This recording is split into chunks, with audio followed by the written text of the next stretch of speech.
Hello everyone. सबसे पहले तो आप लोगों को सभी को धनतेरस की बहुत सारी शुभकामनाएं।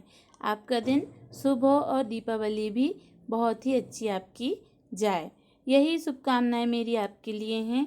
और आज मैं आपके लिए लेकर आई हूं अपना अगला टॉपिक, जो कि सॉलिड से रिलेटेड है, कि जो कि बहुत ही इम्पॉर्टेंट हो जाता है।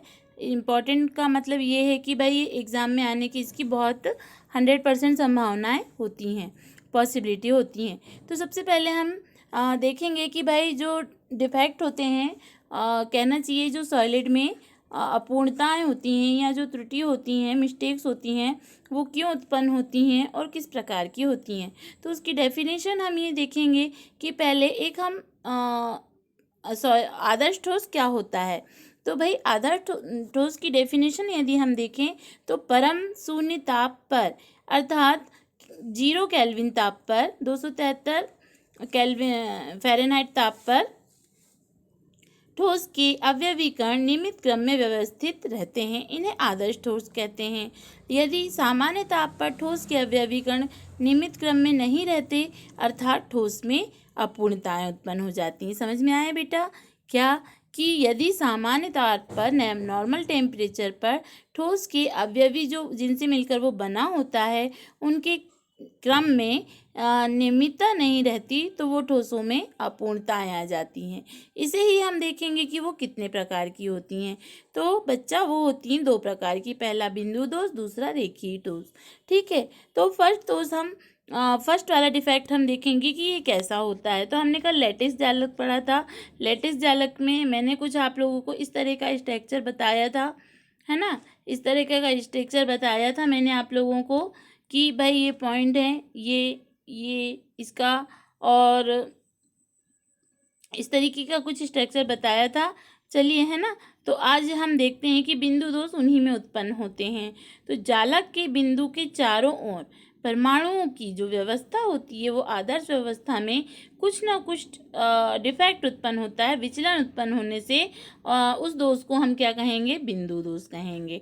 ठीक है। इस पॉइंट पे यदि कोई डिफेक्ट उत्पन्न होता है, यदि यहाँ पे कोई स्थित है, इस पे कोई डिफेक्ट उत्पन्न होता है, तो उसे हम बिंदु दोष कहते हैं। चलिए, है ना, आगे चलते हैं हम कि भाई रेखीय दोष क्या होते हैं। तो जालक बिंदु को मिलाने वाली, देखो अब यहाँ पे बात ये आती है कि जो पॉइंट्स होते हैं, है ना, ये पॉइंट्स होते हैं, इन्हें मिलाने वाली जो रेखाएं होती हैं सेंटर पे, ये इस तरीके का, यदि जालक बिंदु को मिलाने वाली पंक्तियों की आदर्श व्यवस्था में कोई डिफेक्ट उत्पन्न हो जाता है, तो उसे हम क्या कहेंगे? रेखीय दोष कहेंगे। समझ में आया बच्चा? उसे क्या कहेंगे? रेखीय दोष कहेंगे। ठीक है। अब हम देखते हैं कि जो बिंदु दोष होते हैं वो कितने प्रकार के होते हैं। तो बच्चा बिंदु दोष जो होते हैं वो 3 प्रकार के होते हैं। पहला स्टाइकियोमेट्री, दूसरा नॉन स्टाइकियोमेट्री दोष, तीसरा अशुद्धता दोष। तो स्टाइकियोमेट्री, नॉन स्टाइकियोमेट्री दोष और अशुद्धता दोष, ये सब हम इन्हीं के बारे में पढ़ेंगे कि भाई क्या होता है। तो चलिए हम पढ़ते हैं आगे कि स्टाइकियोमेट्री दोषों में क्या होता है। एक्चुअल में जो यौगिक होती है ना, उनकी जो व्यवस्था होती है वो एक निश्चित क्रम में अरेंज होती है। और यदि उनमें कोई डिफेक्ट आ जाए, उनके अरेंजमेंट में कोई डिफेक्ट आ जाए, प्लस आयन और धन आयन में यदि कोई डिफेक्ट उत्पन्न हो जाता है, तो उसे कहते हैं स्टाइकियोमेट्री दोष कहते हैं, है ना। मतलब कि उनमें जो अवयवी कण हैं, जो उनका निश्चित अरेंजमेंट है, उनमें कोई यदि डिफेक्ट आ जा रहा है, तो वहाँ पे वो किसी पॉइंट, धन आयन भी हो सकता है, अणु भी हो सकता है, परमाणु भी हो सकता है, तो वो दोषों में उसे हम स्टाइकियोमेट्री कहेंगे। आगे हम चलते हैं कि स्टाइकियोमेट्री दोष कितने प्रकार के होते हैं।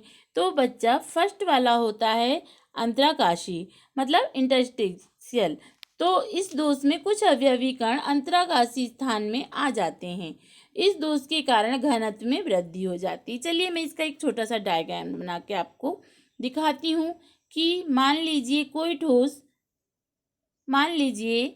ठोस प्लस और माइनस आयन से मिलकर बना है। ठीक है। इस तरीके से यदि वो बना है। तो इसमें क्या है, ये क्या कह रहा है कि यदि कोई इनके बीच में आ जाए, इस दोष में कुछ अवयवी कण अंतराकाशी स्थान में आ जाते हैं। तो भाई जितने ऑलरेडी 6 हैं इसमें और एक एक्स्ट्रा आ गया तो इनके वेट में वृद्धि हो जाएगी, है ना। इसे ही हम कहेंगे अंतराकाशी दोष। और ये दोष जो होता है नॉन आयनिक मतलब कि जो आयनिक नहीं होते उन यौगिकों में पाया जाता है। ये ताप के प्रभाव से उत्पन्न होते हैं। इन्हें ऊष्मागतिकी दोष भी कहते हैं। ठीक है बच्चा, चलिए अब आयनिक यौगिकों में जो दोष पाए जाते हैं, आयनिक यौगिक जो प्लस आयन और धन आयन से मिलकर बने होते हैं, मतलब कि जो प्लस और माइनस आयन से मिलकर बने होते हैं, उन्हें हम क्या कहते हैं, आयनिक दोष कहते हैं। मतलब उनमें आयनिक टाइप का दोष आएगा तो उसका नाम है तो साटकी दोष। ये बहुत इम्पॉर्टेंट है बेटा, इसे बहुत अच्छे से ज़रा समझिएगा कि ये इम्पॉर्टेंट है कि इस दोष में जितने धन आयन अपने स्थान से हटते हैं, इस डिफेक्ट में जितने धन आयन अपने स्थान से हटेंगे उतने ही ऋण आयन भी अपने स्थान से हट जाएंगे। इट मीन्स अब मैं इसका आपको डायग्राम छोटा सा बना के बताती हूँ। ठीक है, ये मान लीजिए ये डायग्राम है, एक पहला और एक ये दूसरा। ठीक है, अब मान लीजिए यहाँ से एक प्लस आयन हट रहा है तो यहाँ से भी एक माइनस आयन हटेगा, मतलब दोनों एक ही हैं। यदि एक प्लस हट रहा है तो एक माइनस भी हटेगा। इस कारण से क्या होगा, उस ठोस में, उस सॉलिड में उसके वेट में, घनत्व में कमी आ जाएगी।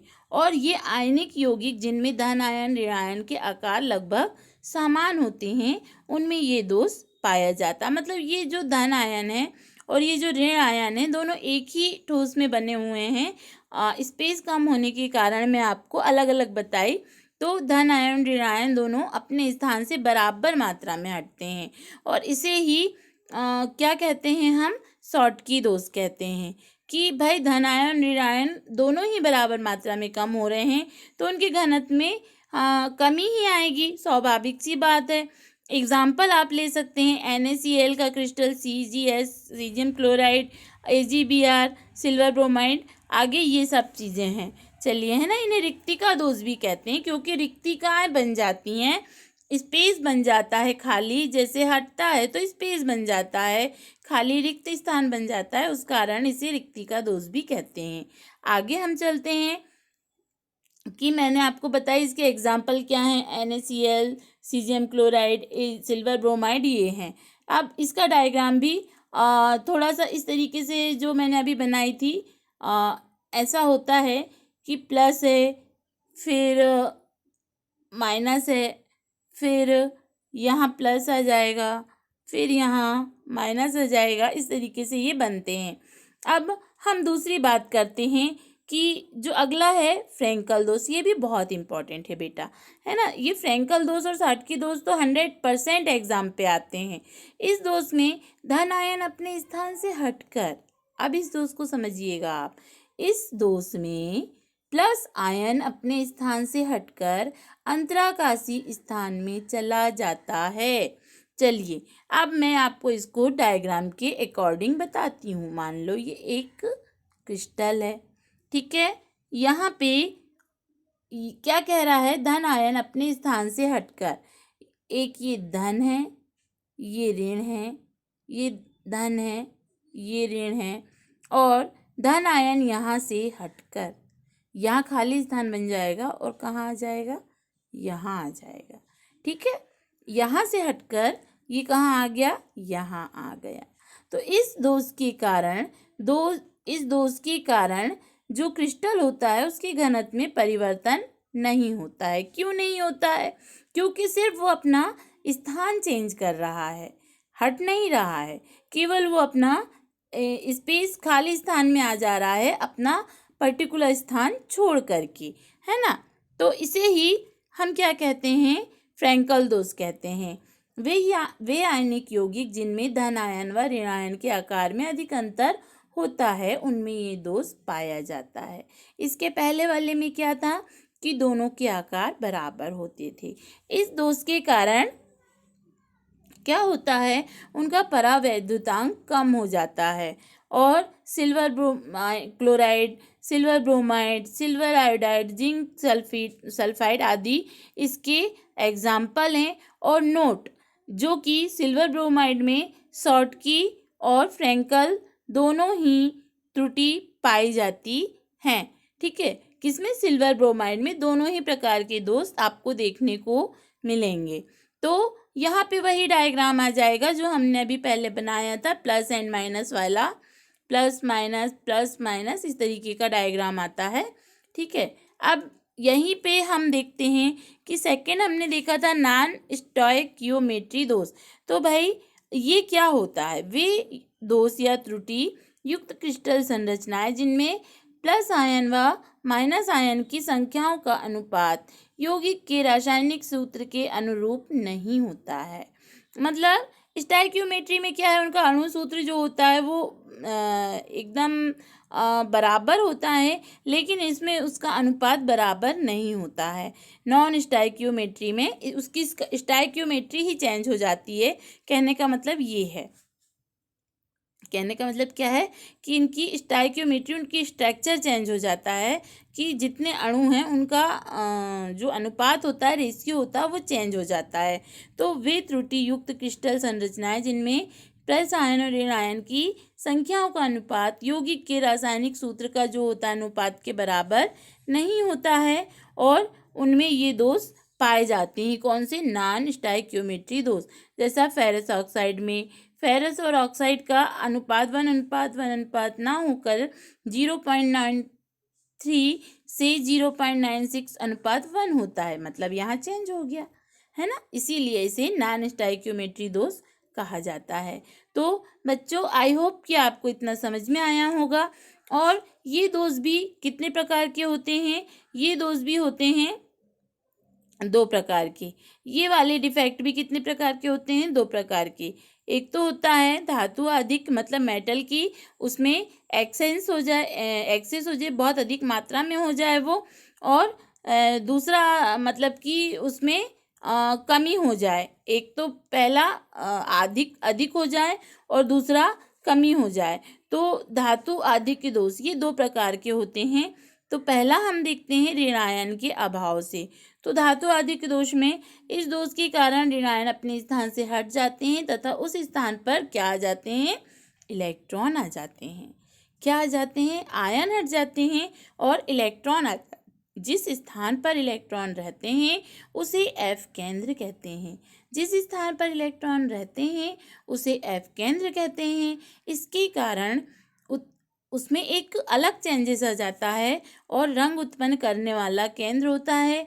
इसके कारण जो रंग होता है क्रिस्टल का या ठोस का वो चेंज हो जाता है और हल्का पीला, या पोटेशियम क्लोराइड की बात करें तो बैंगनी रंग का हो जाता है। ठीक है, मतलब ऋण आयन का अभाव तो हो रहा है लेकिन वहाँ पे क्या हो जाता है? इलेक्ट्रॉन्स आ जाते हैं। ठीक है, चलिए आगे बढ़ते हैं हम कि भाई सेकंड वाला क्या होता है? अतिरिक्त धन आयन के कारण। अतिरिक्त धन आयन के कारण धातु अधिक के दोष में 2 प्रकार का है कि ऋण आयन का अभाव और धन। तो इसमें प्लस आयन का अंतराकाशी स्थान में जाने से, जैसा कि फ्रैंकल और शॉर्टकी दोष में होता है, सेम वैसा ही है। तो जो स्पेस होता है उसमें आ जाने से जिंक ऑक्साइड सफ़ेद रंग का हो जाता है। जब इसे गर्म करते हैं तो जिंक 2+ आयन अंतराकाशी स्थान में, मतलब स्पेस पे आ जाते हैं। ठोस की विद्युत उदासीनता को बनाए रखने के लिए कुछ इलेक्ट्रॉन भी अंतराकाशी स्थान में आ जाते हैं। ठीक है, जिससे वहाँ उसका मतलब कि अतिरिक्त धन आयन और एक्स्ट्रा आ जाते हैं। वहाँ पे प्लस आयन गर्म करते हैं और वहाँ पे इलेक्ट्रॉन्स भी आ जाते हैं। इस कारण से वहाँ पे अधिकता का बताया गया है कि अतिरिक्त धन आयन आ गए, और इस कारण जिंक ऑक्साइड का रंग पीला हो जाता है। मतलब इसमें कलर में चेंजेस आ जाता है। अगला जो होता है वो धातु न्यूनता, मतलब कि मेटल की कमी। इस दोष में कुछ धन आयन अपने स्थान से पूर्णतः हट जाते हैं और ठोस की विद्युत उदासीनता को बनाए रखने के लिए धातु आयन अपनी ऑक्सीकरण अवस्था को बढ़ा देते हैं। अरे भाई, हम जानते हैं कि धातु इलेक्ट्रॉन त्यागने की क्षमता रखते हैं, तो वहाँ से यदि आयन हट जाएंगे, तो उसकी ऑक्सीकरण अवस्था बढ़ जाएगी ना, उसकी ऑक्सीकरण अवस्था बढ़ जाएगी। यदि आयन वहाँ पे क्या होंगे, धन आयन वहाँ अपने स्थान से हट जा रहे हैं, तो उसकी ऑक्सीकरण अवस्था जैसे +2 है तो +3 हो जाएगी, और +1 है तो +2 हो जाएगी। इसीलिए इसकी ऑक्सीकरण अवस्था बढ़ जाती है। और ये दोष नॉर्मली कहाँ देखा जाता है, संक्रमण तत्वों की यौगिक में ये दोष देखा जाता है। ठीक है, अब जो अगला है यहाँ पे, इसका डायग्राम भी कुछ वो फ्रैंकल दोष जैसा ही बनता है। तो अशुद्धता दोष में जब NaCl में SrCl2 की अशुद्धि मिली होती है, तो कुछ सोडियम आयन के स्थान पर स्ट्रोंशियम मतलब कि Sr+ आयन आ जाते हैं और ठोस की विद्युत उदासीनता को बनाए रखने के लिए उतने ही आयन वहाँ से हट जाते हैं। ठीक है, तो ये होता है अशुद्धता दोष। तो बच्चा, आई होप कि आपको आज का मेरा जो इतना बताई हूँ इतना समझ में आया होगा। तो आप लोगों को वंस अगेन धनतेरस की बहुत सारी शुभकामनाएं, दीपावली की बहुत सारी शुभकामनाएं, है ना। और मैं चाहती हूँ कि आप जो भी चाहें, जो भी मनोकामनाएं हैं वो आपकी पूरी हों।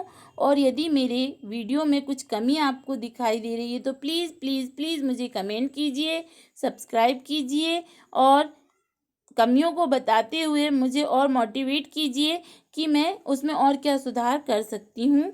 मुझे वॉच करने के लिए, मेरे वीडियो को देखने के लिए, लाइक करने के लिए थैंक यू सो मच।